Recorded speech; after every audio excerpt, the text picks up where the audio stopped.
每一天，牧师甲你做伙祈祷。今仔日是12月24，箴言10章16到17節安尼講：義人的報賞是性命，歹人的工錢是刑罰。聽受勸誡，行活路；氣殺責備，行迷路。三角來祈禱，愛願聽受勸誡，來行活路的天父，願感謝你。主啊，你是阮生命的氣力，是阮喜樂的泉源，是阮腳步的引帶，是阮困境中的盼望，患難中的倚靠。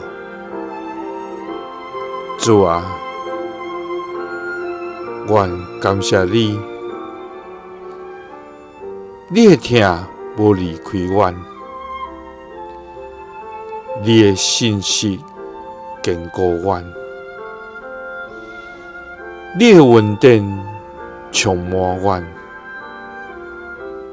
主啊，阮要稱頌你，也要學羅你的名。主啊，阮要一生跟對你，阮要尊重你的名。主啊，世間人偏行家己的路，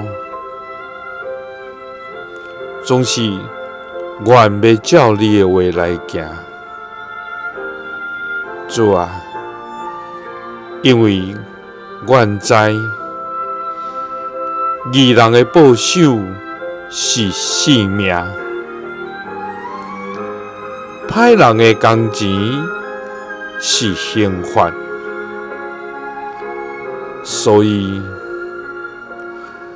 阮要聽受勸誡，來行活路。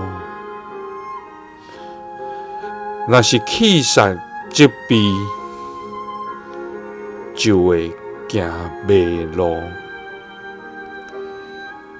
祈禱是奉主耶穌基督的聖名，